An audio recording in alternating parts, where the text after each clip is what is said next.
12 years old and I'm from British Columbia, and I need help with my kickflips. So every time I do a kickflip, I land it like this, and I bail, or I land it like this. Somewhere here. So here are my ollies. And here are my pop shots.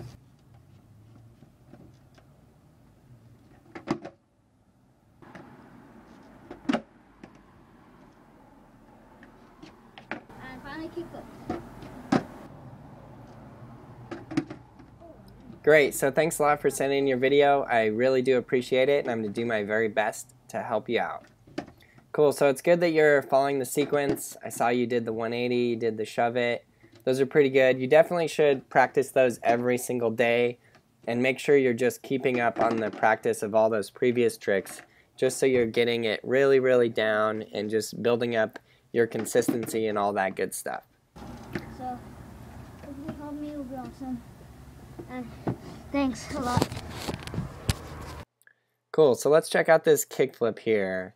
Watch the front foot, pops, pop that ankle, boom, very close. Your back foot is on it, your front foot just doesn't quite make it there. Let's see another one, see what kind of advice I can give you here to get this down. Pop your back foot, drag your front foot up, flick.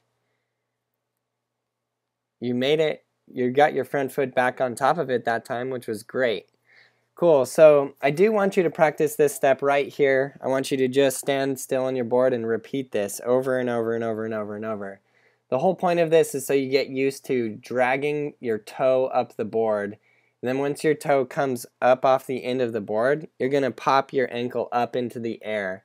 You are doing that, but I just want to see you doing that a little bit more. Like continue dragging your toe up a little bit more, and then pop your ankle more up into the air.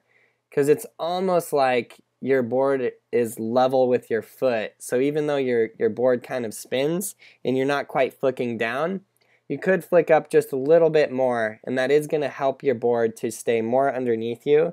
It is going to give you a more controlled flick, and it's just going to help you be able to catch the board with your back foot, etc.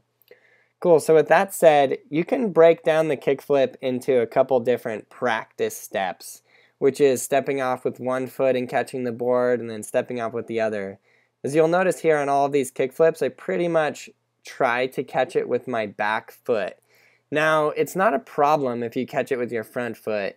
Sometimes people ask me, I can do a kickflip, but I catch it with my front foot. Does it still count? Yeah, a kickflip is when the board spins underneath you, then you land back on it. No matter how you do that, you've really done the trick. It doesn't matter if you catch it with your front or your back foot. But as your front foot is flicking, if you do a really good flick, it'll suck up into your back foot. So you can kind of use both of those feet to their advantage and just use your back foot to catch it, which is usually much nicer and much easier. So keep that in mind, and you can do those practice steps. The other thing I would recommend for you is hold on to that fence. Yeah, use something to hold on to, and then you can just practice flicking it underneath you and holding the weight of your body up with your arms. Cool, so for any of you guys mastering skateboarding, whether it's basic flat ground tricks or ledge tricks, manual tricks, or skate park tricks, get Skateboarding Made Simple. It is different than the videos on YouTube. They are a full, complete program. You start at the first step and you go through every single step. Don't skip around, don't jump around. It's different than the videos on YouTube. So get your videos today. Thanks for your support.